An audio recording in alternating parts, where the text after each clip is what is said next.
Well, thank you very much. I've decided that since Stanley, in his talk, as you will see, likes to be provocative, that we often have these usual introductions for esteemed speakers, and so I'm going to try to be a bit unusual. But before I start, I have to start with the customary things, which is I'll rattle through them quickly. I've been only given a few minutes to speak. And here's the basic information. Stanley Hauerwas is the Gilbert T. Rowe Professor of Theological Ethics at the Duke Divinity School. Before his stay at Duke, he was at Notre Dame for 14 years and at Augustana College before then. He received his PhD from Yale University in 1968. It's also customary at these times to state the number of books and articles that he's published, but I can't quite figure this out. I suspect Stanley can't quite figure this out either. Let's just say that he's the author, co-editor, or co-author of at least 25 books and the author of what I would say is countless articles. Now, introductions for esteemed guests are supposed to show where the esteem comes from. You know, why should we pay attention to this guy? Why did he come all the way from North Carolina? And what I want to focus on briefly is why Stanley is famous. And three reasons become clear. One, his work doesn't fit within standard accepted categories and labels. Two, he's respected in a wide diversity of fields. Three, Stanley has unusual academic mannerisms, which are all positive in my view. So let me roll through these fast. Number one, breaking down categories. I'm just going to give you some bumper stickers here. Stanley is a Methodist theologian who calls himself a high church Mennonite. Two, his communitarian leanings are, according to some, more in line with Roman Catholicism, yet he remains in the Protestant fold. He holds positions on social issues that would fit well with the political stance of evangelicalism, but he's a pacifist, not something that evangelicals are often known for. Respected in a wide variety of fields. Many people are read in a wide variety of fields. Historians will read demographers to see how population growth at some time might have occurred. Sociologists of religion will read theology and understand what their respondents to the survey are talking about. But few thinkers are actually read and engaged by people in a wide range of fields. A recent volume of Stanley's was blurbed from scholars ranging from Stanley Fish to Gene Elshtain. And let me give you an example. I'm a sociologist of religion who, horror of horrors, I use surveys and statistics sometimes to make my points. Why would I know the work of a professor in a divinity school? It's because his understanding of community and faith opens our eyes to what religion has been and could be in the U.S. And by the way, it would scare Stanley to know that sociology grad students who read his work sometimes consider him to be a closet sociologist. No. Stanley has unusual academic mannerisms. Stanley tends to say what he thinks. I first met Stanley when he was one of the respondents on a panel devoted to critiquing my book. His first criticism was simply that the entire book was obvious and that he had known this all along. Why spend all this time and effort with sociological methods and doohickeys and research and so on when we could have just asked him? Now, I wish I would have been fast enough on my feet, the young assistant professor at the time, to come up with a line which I now have, but an epistemological stance of just ask Stanley would not have been convincing to the people who were going to hire me for my job. It doesn't matter because I don't suspect you'd agree with the social science epistemology in use anyway. It's also unusual in academia to have someone who's humorous in their writings, which I appreciate greatly. Stanley's funny. As it says in the Hauerwas Reader, why is he a pacifist? So that others will keep him from killing somebody.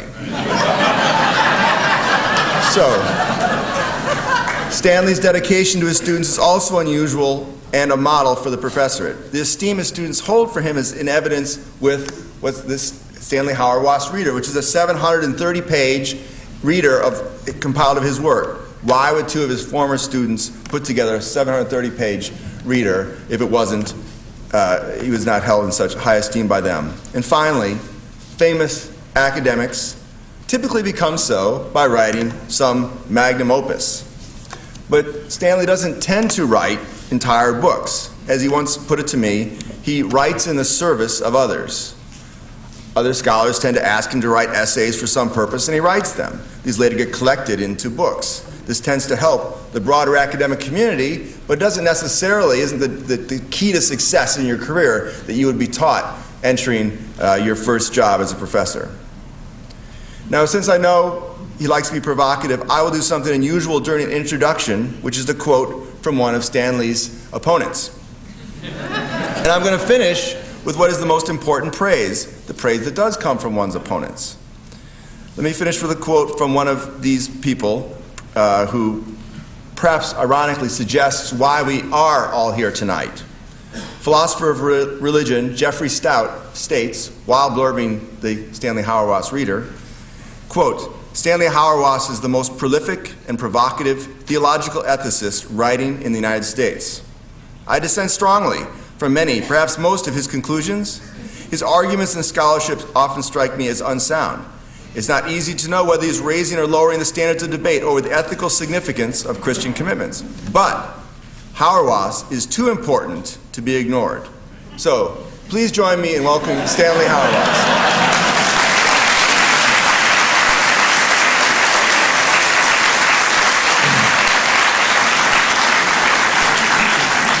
I really like that introduction. Thank you, John. It's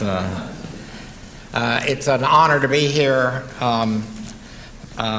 Meeting with the board tonight helps you realize what an extraordinary man Father Burke was, and that I hope in some way that what I do tonight will be in the spirit that his life obviously embodied in every way. It's good. I've never also been to the University of California, San Diego, so it's a pleasure to be here to address you. What I'm going to do for you tonight is a second piece of some work I've been doing on Bonhoeffer. What happened is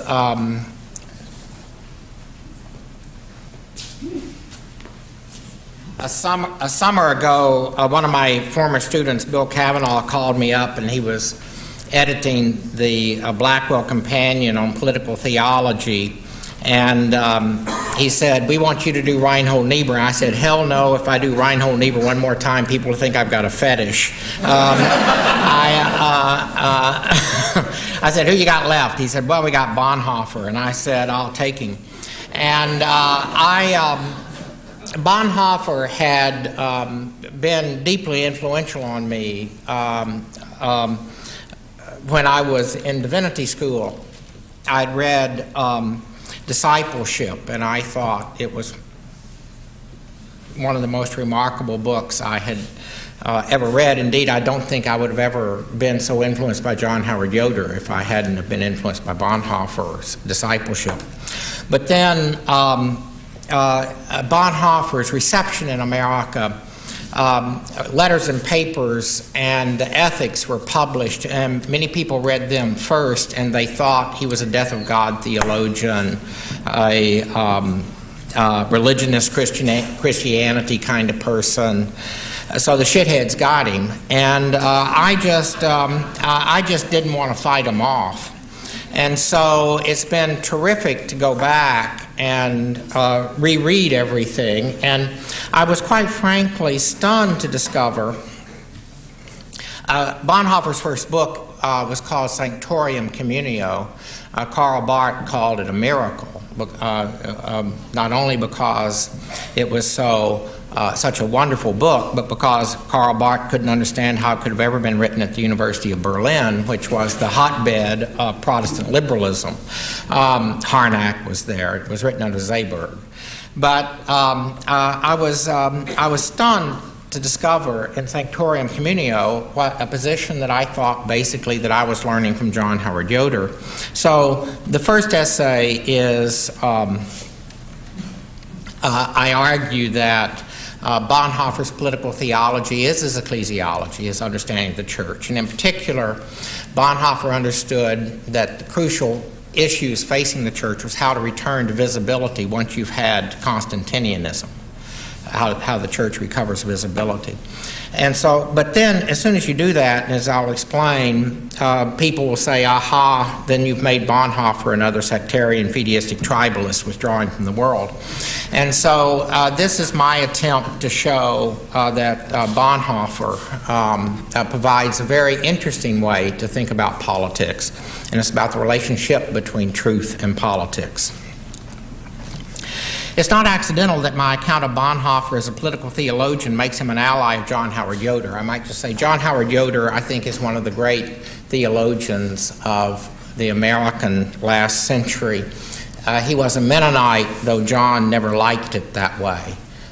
He wrote a stunning book called The Politics of Jesus, among others, and was a recovery of the radical character of Christianity as a politics.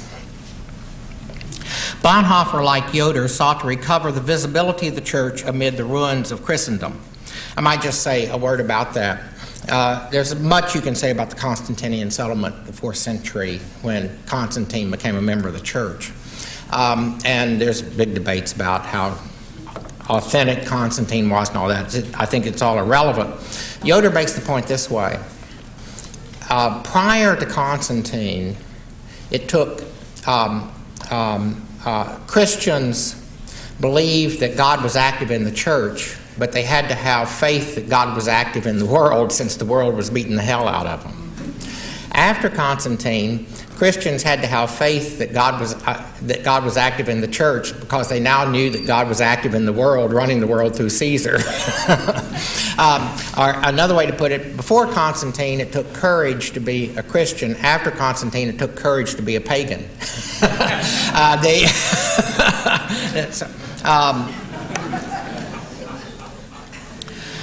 To so interpret Bonhoeffer, that is, as the attempt to return to the visibility of the church, makes him a subject of the same criticism so often directed at John Howard Yoder. That is, Bonhoeffer's account of the church makes the church politically irrelevant. Those tempted to so criticize Bonhoeffer, of course, have to give some account for the political character of his life. For example, they might suggest Bonhoeffer's life was more political than his theology, or even Bonhoeffer's theology is particularly well suited for totalitarian context, but fails to provide an adequate account of how Christians should live in democratic societies. In this lecture, I hope to counter those tempted to make these kinds of criticisms by developing Bonhoeffer's understanding of the relation between truth and politics. In short, I will try to show that Bonhoeffer rightly understood the gift the church gives to any politics is the truthful proclamation of the gospel. As far as I know, Bonhoeffer's understanding of truth in politics has seldom been commented on or analyzed. One of the reasons may well be the general assumption that truth and politics, particularly in democratic regimes in which compromise is the primary end of the political process, do not mix. Yet I hope to show that Bonhoeffer saw clearly that such a view of politics abandons the political realm to violence. I should be candid that, as we say in the South, I also have a dog in this fight. Because I'm so influenced by Yoder, I'm often accused of abandoning politics necessary to achieve relative justice. That's Stout's complaint. Stout says that I've single-handedly convinced Christians in America to give up on democracy. I had no idea I had that kind of influence, but if I did, I'm very pleased.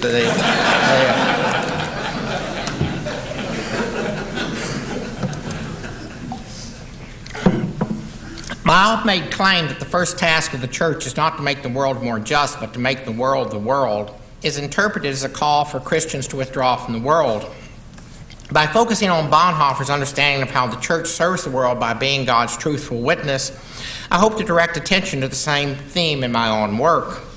For it has always been my conviction, a conviction I believe I learned from Karl Barth, that the character of a society and a state is to be judged by the willingness to have the gospel preached truthfully and freely. By drawing on Bonhoeffer's understanding of the significance of truthfulness, I hope to show the political significance of the Christian refusal to lie. Bonhoeffer was a relentless critic of any way of life that substituted agreeableness for truthfulness.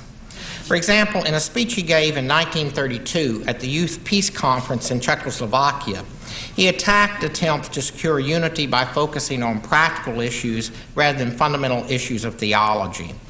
According to Bonhoeffer, to ignore questions of theology, truth plays into the hands of the forces that the ecumenical movement was meant to combat.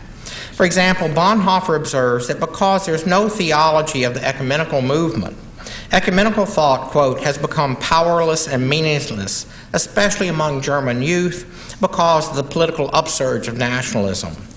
Bonhoeffer observes, no good at all can come from acting before the world and oneself as though we knew the truth when in reality we do not. This truth is too important for that, and it would be a betrayal of this truth if the church were to hide itself behind resolutions and pious so-called Christian principles when it is called to look the truth in the face once and for all and confess its guilt and ignorance. Indeed, such resolutions can have nothing complete, nothing clear about them, unless the whole Christian truth, as the church knows it or confesses that it does not know it, stands behind them. Qualified silence might perhaps be more appropriate for the church today than talk which is very unqualified. That means protest against any form of the church which does not honor the question of truth above all things. Bonhoeffer saw little point to theological engagement if truth does not matter. He was, for example, quite critical of his fellow students at Union Theological Seminary. In his report of his study at Union in 1930-31, he noted that the upbringing and education of American students was essentially different from the education German students receive. According to Bonhoeffer, to understand the American student, you need to experience life in a hostel, which produces a spirit of comradeship as well as readiness to help one another.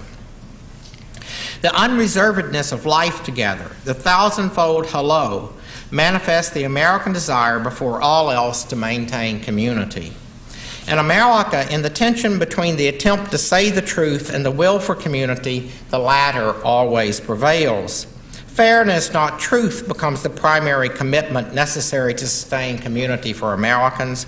As a result, quote, a certain leveling in intellectual demands and accomplishments shapes the life of the American educational institutions.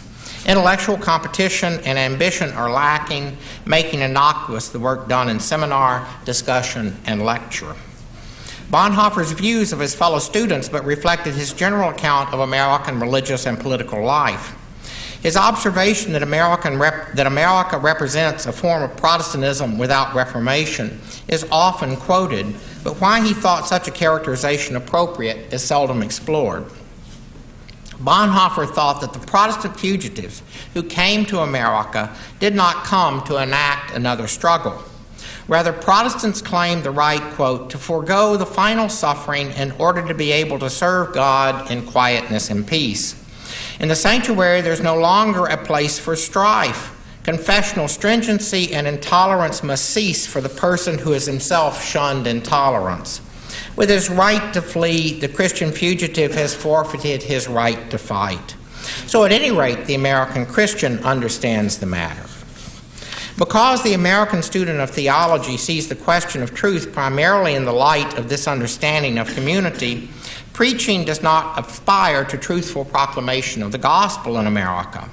Rather, quote, preaching becomes an edifying narration of examples, a ready recital of his own, that is, the preacher's religious experience, which are not, of course, assigned any positively binding character. Let me read that description to you again and think about the sermon you heard last Sunday.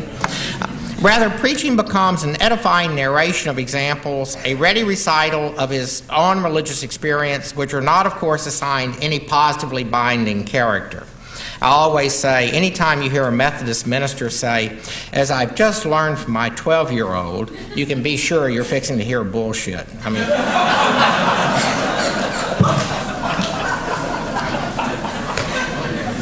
As a result, the relation of denominations to each other in America is not one that represents a struggle for truth in preaching or doctrine. One might think, Bonhoeffer reflects, that such a situation would be favorable for the possibility of unity of the churches of Jesus Christ. If the struggle for truth no longer divides the church, then surely the unity of the church must already exist. Yet just the opposite is the case. Quote, precisely here where the question of truth is not the criterion of church communion and church division, disintegration is greater than anywhere else. That is to say, precisely where the struggle for the right creed is not the factor which governs everything, the unity of the church is more distant than where the creed alone unites and divides the church. Christians came to America having fought hard to renounce confessional struggles. Subsequent generations born free of the battles for which their forebears fought no longer think it necessary to fight about anything. The struggle over the creed which occasioned the flight of their fathers and mothers becomes for their sons and daughters something that is itself unchristian. Thus, for American Christianity, the concept of tolerance becomes the basic principle of everything Christian. Any intolerance is itself unchristian. Because Christians in America have no place for the conflict truthfulness requires, they contribute to the secularization of society. A society, moreover, which finds itself unable to subject politics to truth and the conflict truthfulness requires. Tolerance becomes indifference, and indifference leads to cynicism, a remark that I'll try to show becomes increasingly important. Bonhoeffer's criticism of the American theology, education, and politics reflected his lifelong passion to speak the truth. For example, in a letter to Bishop Amundsen on August 8, 1934, Bonhoeffer discusses the upcoming conference at Fano and the address he was to give. Bonhoeffer confesses he's more worried about those who identify with opposition to Hitler than with the German Christians. This was a time, Bonhoeffer was always deeply involved in the ecumenical movement. And the German Christians were, of course, the Christians that were set up under Archbishop Mueller, that Hitler set up as a church of the German nation. And the people, and they were both coming to this conference, that is, those that were in opposition to Hitler and the German Christians. He says the former, that is, those that are in opposition to Hitler, will be worried that they should not appear unpatriotic. But they must first recognize that those that come together at Fano do not do so as Germans, Danes, or Swiss, but as Christians. Bonhoeffer continues, precisely because of our attitude to the state, the conversation here must be completely honest, for the sake of Jesus Christ and the ecumenical cause. We must make it clear, fearful as it is, that the time is very near when we shall have to decide between National Socialism and Christianity. It may be fearfully hard and difficult for us all, but we must get right to the root of things with open Christian speaking and no diplomacy. And in prayer together, we will find the way. I feel that a resolution ought to be framed, all evasion is useless. And if the world alliance in Germany is then dissolved, well and good. At least we'll have borne witness that we were at fault. Better that than to go on vegetating in this untruthful way. Only complete truth and truthfulness will help us now. I know that many of my German friends think otherwise, but I ask you urgently to appreciate my views. Only complete truth and truthfulness will help us now was not just a reflection of Bonhoeffer's understanding of the challenge presented by the rise of Hitler. For Bonhoeffer, Hitler or no Hitler, the peace and justice any social order might try to achieve was impossible without truth. There can only be a community of peace when it does not rest on lies and injustice. There can only be a community of peace when it does not rest on lies and injustice. The mistake of Anglo-Saxon thought is the subordination of truth and justice to the ideal of peace. Indeed, such a view assumes the very existence of peace is proof that truth and justice have prevailed. Yet such a view is illusory just to the extent that the peace that is the reality of the gospel is identified with a peace based on violence. No peace is peace but that which comes through the forgiveness of sins. That's no peace is peace, but that which comes through the forgiveness of sins. I mean, if you want to kind of think concretely about that, think about how America tries to deal with the fact we're a slave nation. I mean, we've had Martin Luther King. He was a success. He's a civil rights hero. African Americans now have civil rights. They can move to the suburbs, have 2 cars, 3 TVs, and worry about Jews moving in. You know, why was a little slavery between friends? I mean, how do you ever come to terms with the fact you're a slave nation? How do you ever come to terms with the fact you're a genocidal nation? How do you make that part of your politics as a recognition? I mean, obviously, something like penance and reconciliation are required. According to Bonhoeffer, only the peace of God preserves truth and justice. So, quote, neither a static concept of peace, Anglo-Saxon thought, nor even a static concept of truth, the interpretation put forward by Hirsch and Althaus, 2 theologians sympathetic to Hitler, comprehends the gospel concept of peace in its troubled relationship to the concepts of truth and righteousness. For Bonhoeffer, nothing less than the truth of the gospel was at stake in the confrontation with Hitler. Bethke observes, Bethke is Bonhoeffer's great biographer. It's a 600-page biography that he wrote. It's just a wonderful book. Bethke observes that Bonhoeffer's famous radio address in 1933, which criticized the Führer concept, was not based on liberal democratic ideas, but rather reflected Bonhoeffer's concern with authority. This speech was cut off halfway through by the SS. According to Bonhoeffer, in this speech, according to Bonhoeffer, in the past, leadership was expressed through the office of the teacher, the statesman, the father. But now the leader has become an end in himself. When leadership was based on office, leadership required commitment to standards that were public and therefore capable of some rational justification.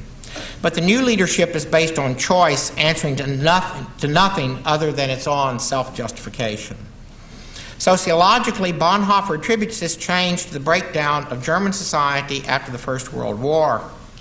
After the war, the German people felt lost, dominated by techniques intended to dominate nature, now turned against their makers, distrusting all political, philosophical, and religious ideologies, and overwhelmed by the insignificance of the individual, confronted by the dull power of the mass.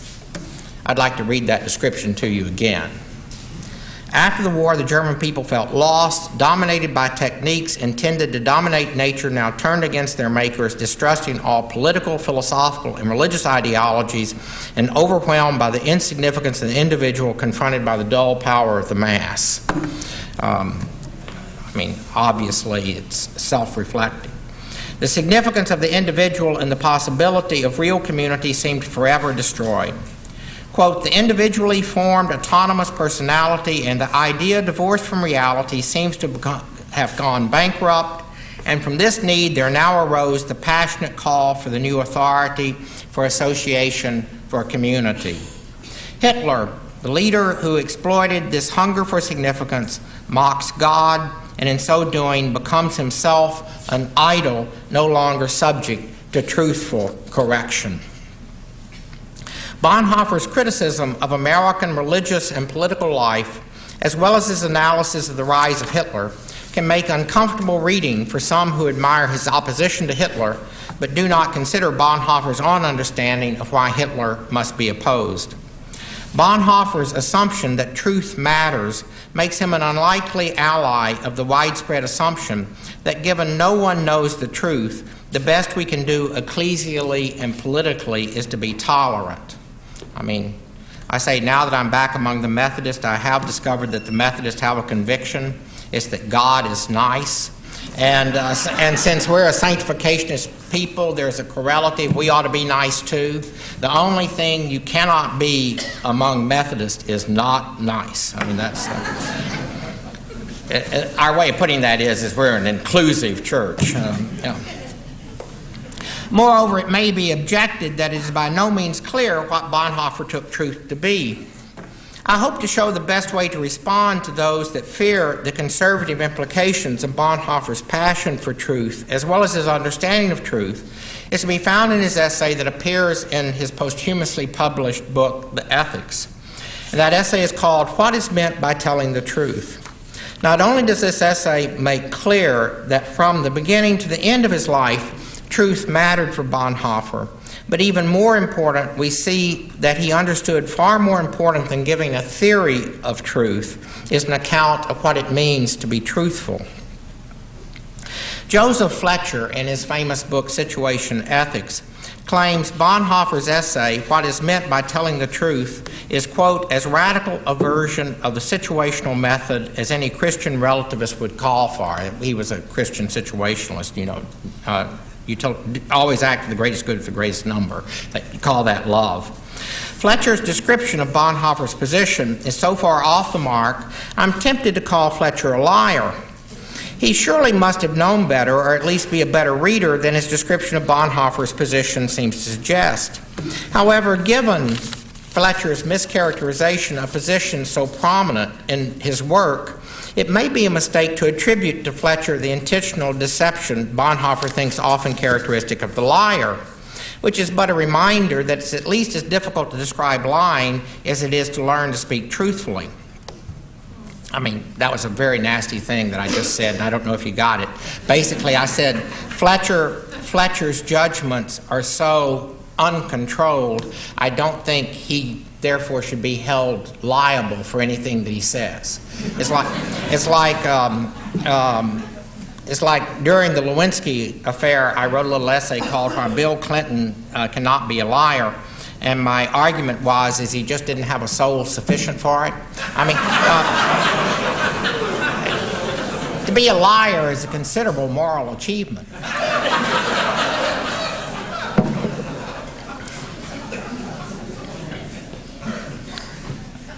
Fletcher may well have been misled by Bonhoeffer's claim that telling the truth may mean something different according to the particular situation in which one stands.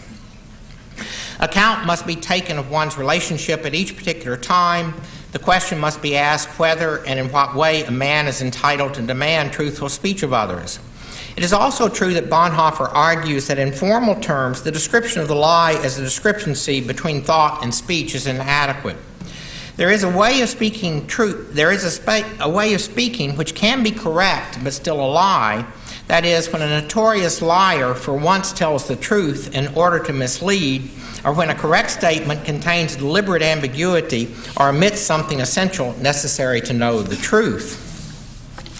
Bonhoeffer's account of the lie is determined by his understanding of reality.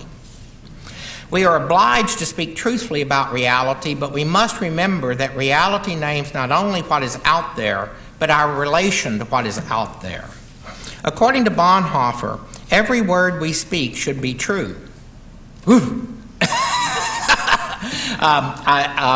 Greg Jones, my dean now, was teaching at Loyola College, Baltimore, and he had Alistair McIntyre speaking there one time, and they were talking about some of these matters, and Alistair said, I don't think you should ever lie. And Greg said, well, doesn't that mean you get in awkward situations, when your aunt asks you about the hat and this kind of thing? And Alistair said, yes, that's why I'm oftentimes just silent. And then Greg noticed in conversation with him, Alistair was often silent.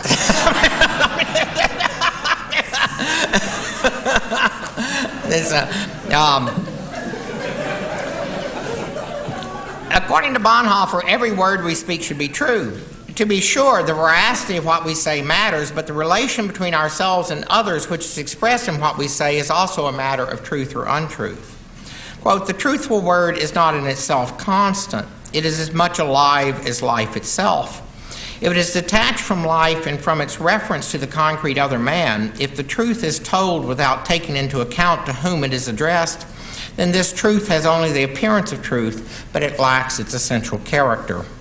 Bonhoeffer observes some may object to this understanding of truthfulness on the grounds that truthful speech is not owed to this or that individual man, but to God.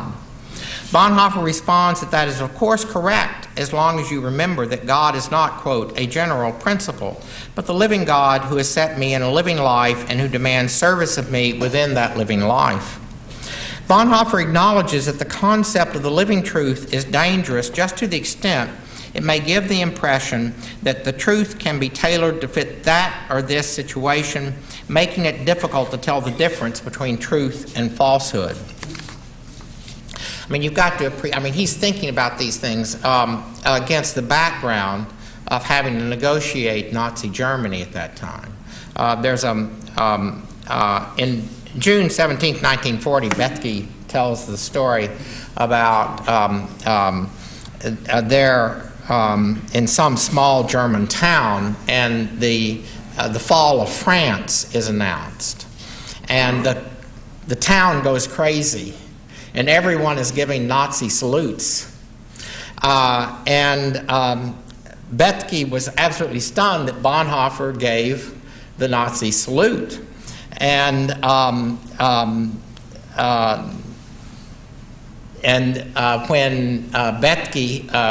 Bonhoeffer said to Bethke, "Raise your arm, are you crazy?"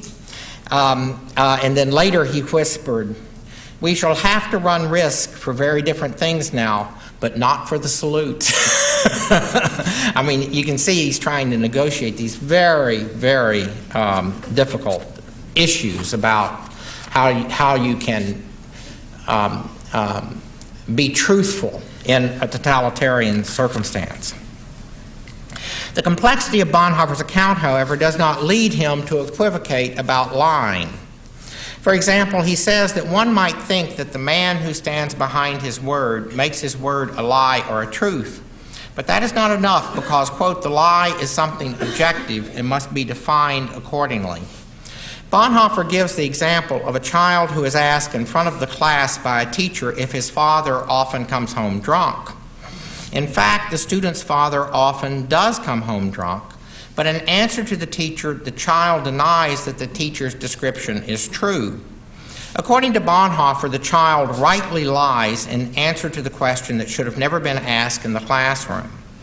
Bonhoeffer explains that the family has its own secret and must preserve it, which the teacher has failed to respect. Ideally, the child would have had the ability to answer the teacher in a manner that would have protected the family as well as the rule of the school. But that is to expect more from a child than should be expected. Bonhoeffer does not deny the child's answer can indeed be called a lie. That's very important. What the child did was a lie. Yet this lie contains more truth, that is to say, is more in accordance with reality than would have been the case if the child had betrayed his father's weakness in front of the class. According to the measure of his knowledge, the child acted correctly. The blame for the lie falls back entirely upon the teacher. See, if you don't say what the child did was a lie, then you don't know how to blame the teacher. I mean, the lie, you have to name it as a lie. It is against this background that we can appreciate Bonhoeffer's claim that telling the truth is something which must be learned. Telling the truth is something which must be learned. I'm fascinated by another figure parallel to Bonhoeffer at this time, Ludwig Wittgenstein. They both came from extraordinary, well-positioned families. Music was the center of their lives. And Bonhoeffer, of course, was the greatest philosopher of the last century, I think. And Bonhoeffer says, it's fascinating how similar some of the things they have to say.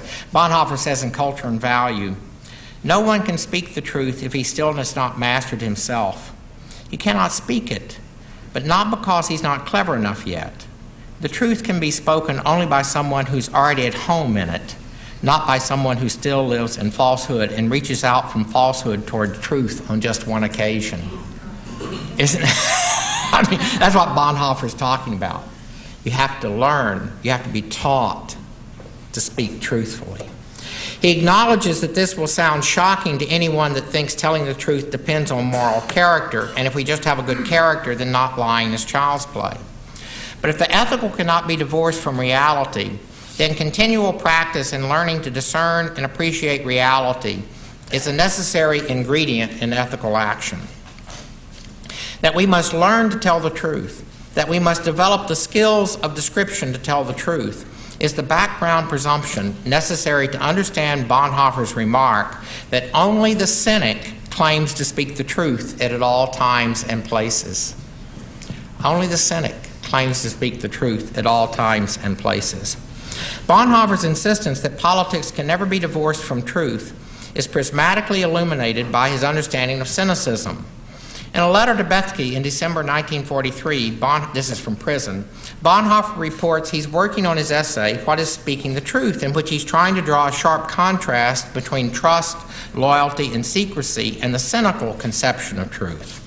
According to Bonhoeffer, anyone who tells the truth cynically is lying. Yet cynicism is the vice that fuels the habits to sustain a politics that disdains the truth.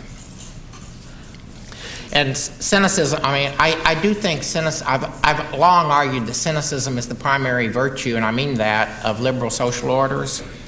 You can find it most clearly determined by parents thinking that they ought to raise their children to make up their own minds.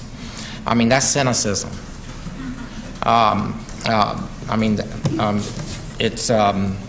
That's why people in America think that they won't be morally compromised as long as they don't have a position that they cannot distance themselves from. Right? That's cynicism. For example, in his letters and papers from prison, Bonhoeffer writes to Bethke describing a fellow prisoner who has simply come undone in prison. Bonhoeffer relates that this man now consults Bonhoeffer about every little thing, as well as reporting to Bonhoeffer every detail of his life, such as when he's cried. Bonhoeffer's fellow prisoner simply has no life that he does not expose. This occasions in Bonhoeffer a remarkable reflection in which he tells Bethke he has been thinking again about what he wrote recently about fear. I think that here, under the guise of honesty, something is being passed off as natural. That is at bottom a symptom of sin. It is really quite analogous to talking openly about sexual matters. After all, truthfulness does not mean uncovering everything that exists. God himself made clothes for men, and that means that in statio corruptionis, many things in human life ought to remain covered, and that evil, even though it cannot be eradicated, ought at least to be concealed. Exposure is cynical, and although the cynic prides himself on his exceptional honesty or claims to want the truth at all costs, he misses the crucial fact that since the fall there must be reticence and secrecy. Bonhoeffer is quite aware that secrecy can also be a breeding ground of the lie. The reticence and the secrecy Bonhoeffer's intent on protecting is the reticence that sustains relationships such as marriage and the family that should not be subjected to the gaze sponsored by ideological formations. What concerns him is how language itself is debased, made incapable of truth by its misuse in the interest of community. Each word, for example, the word of command, which rightly is used in public service, must be rightly used if we are to be truthful. For example, commands, if used in the family, can sever the bonds of mutual confidence that sustains the trust crucial to the family life. But from Bonhoeffer's perspective, modern developments have rendered words incapable of truthful expression. It is a consequence of the wide diffusion of the public word through the newspaper and the wireless that the essential character and the limits of the various different words are no longer clearly felt, and that, for example, the special quality of the personal word is almost entirely destroyed. Genuine words are replaced by idle chatter. Words no longer possess any weight. Isn't that terrific? Words no longer possess any weight. There's too much talk, and when the limits of the various words are obliterated, when words become rootless and homeless, when words lose, then the word loses truth, and then indeed there must always inevitably be lying.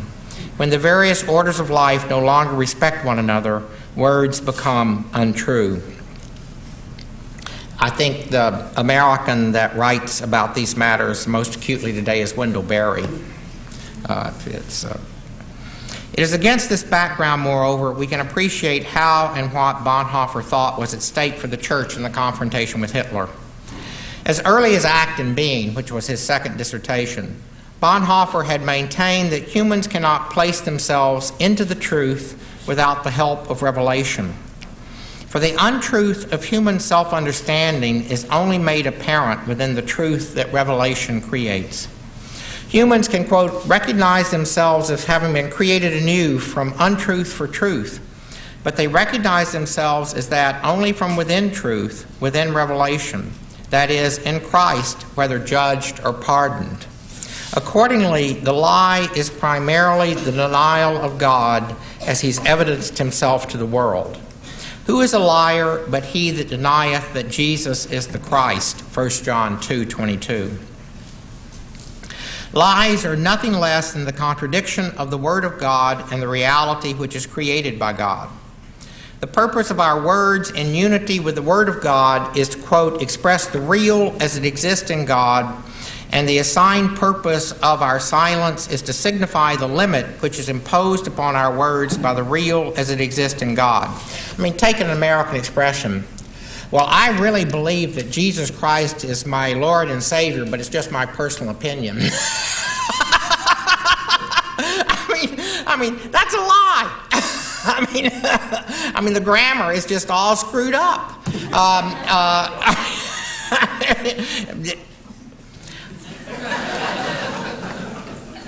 For Bonhoeffer, the source of the lie is always our penchant for abstraction.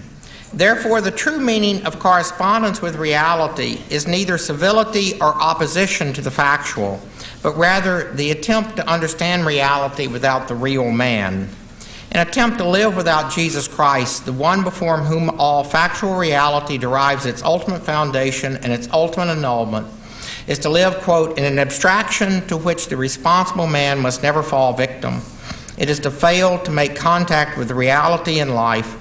It is to vacillate endlessly between the extremes of servility and revolt in relation to the factual.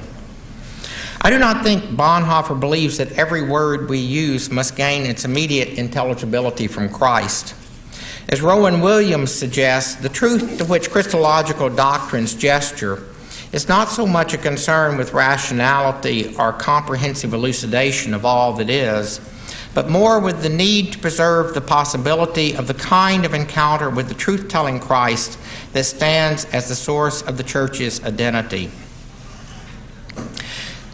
I mean, I get really tickled at people thinking that Christianity is a set of projections that we put out because we have some need. I mean, this coming Wednesday, we're going to go before the altar, and the priest is going to put on our forehead the sign of the cross and say, "From dust you are, and to dust you will return." If we were going to project, couldn't we have done better than that? That's pretty tough stuff. You're going to die.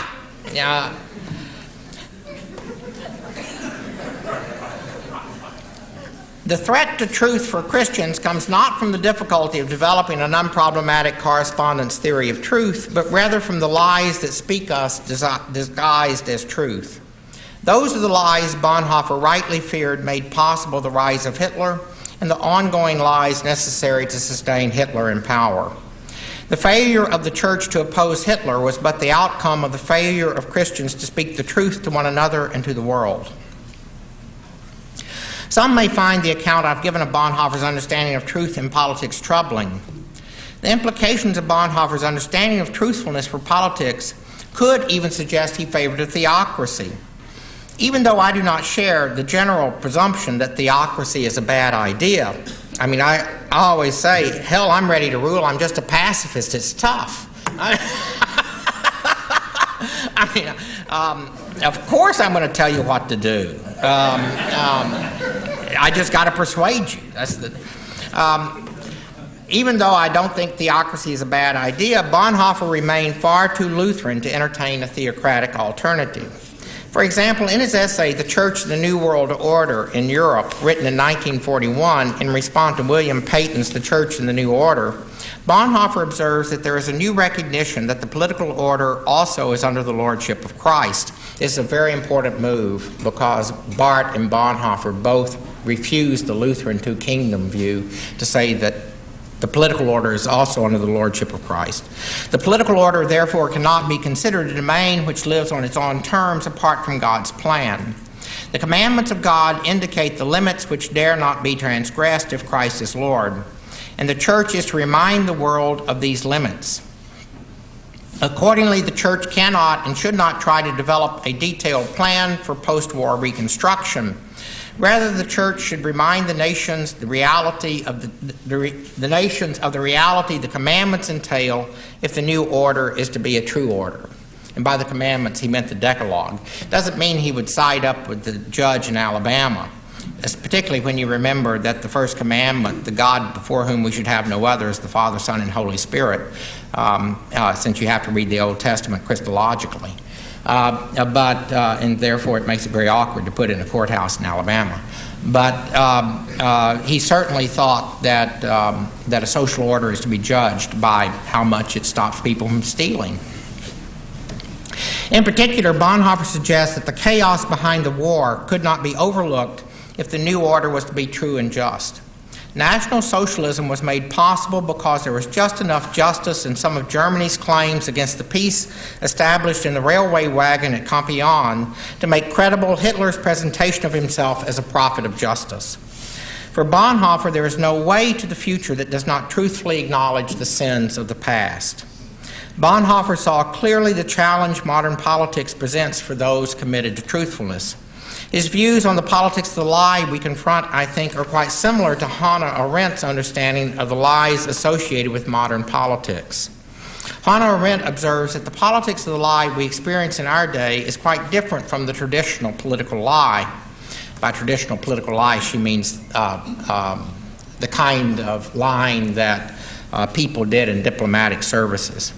In traditional politics, by which I assume she means the kind of politics Machiavelli represented, the lie was assumed a necessity in diplomacy and statecraft to protect secrets or intentions that had never been made public or could not be made public.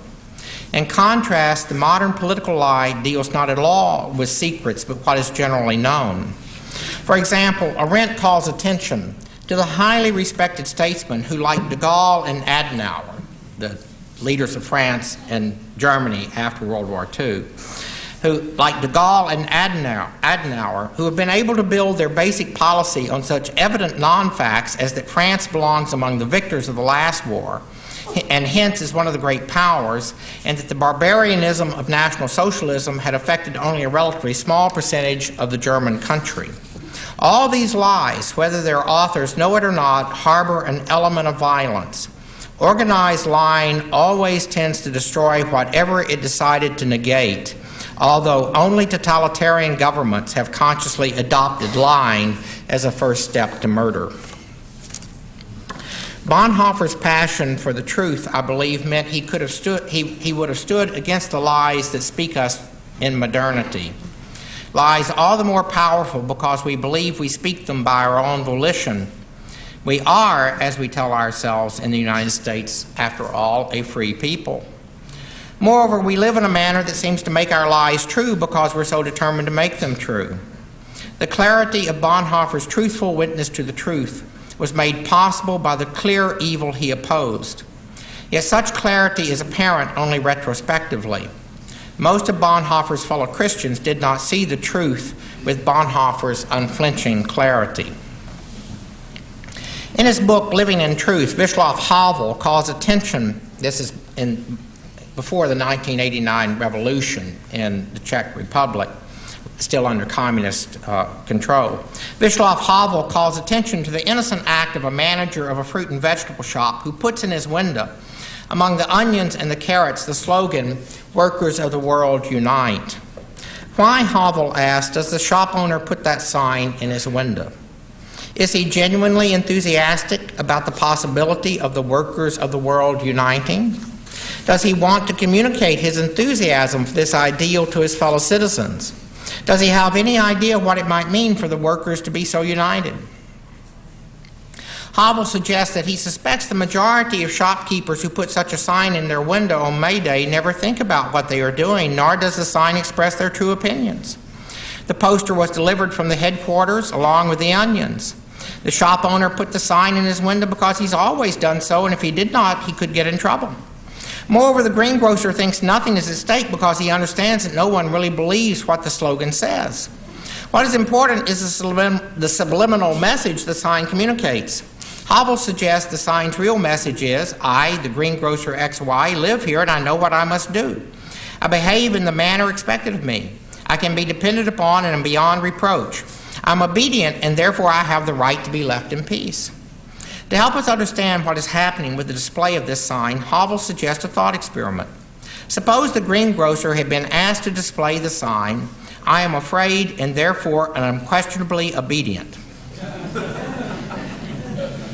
Even though the new sign expresses the truth, Havel observes that the greengrocer would be ashamed to display such a sign. He is, after all, a human being with some sense of his own dignity. The display of the sign, Workers of the World Unite, allows the greengrocer to conceal from himself the low foundations of his obedience, at the same time concealing the low foundations of power. It hides them behind the facade of something high, and that something is ideology. I suspect most of us think that there to be a great distance between the sign in the greengrocer's window and the rise of National Socialism in Germany. Yet I think Bonhoeffer rightly saw that the Christian acceptance that truth does not matter in such small matters prepared the ground for the terrible lie that was Hitler. In order to expose the small as well as the big lies to a community must exist that has learned to speak truthfully to one another. That community, moreover, must know that to speak truthfully to one another requires the time granted through the work of forgiveness. Such patient timefulness is a gift from the God the community believes has given us all the time we need to care for the words we speak to one another. Any politics absent such a people, quite literally, is doomed to live lies that are the breeding ground of violence. Bonhoeffer believed that the church is the sign God has placed in the window of the world to make possible a more nearly truthful politics. This means Bonhoeffer's observation about the character of theological education in America are not what might be considered his personal prejudice. Rather, they are a challenge to teacher and student alike that few things are more important than us holding ourselves as belonging held by the church to speak the truth. As odd as it may sound, given the accommodated character of the church in liberal societies, if the church does not itself preach the gospel truthfully, then politically we condemn ourselves and those to whom we're pledged to witness to what Bonhoeffer called the void. A sobering observation, but one that at least directs those of us who count ourselves Christians to the task God has given us. That is, to be a people capable of speaking truthfully to ourselves, to our brothers and sisters in Christ, and then to serve the world. Thank you very much.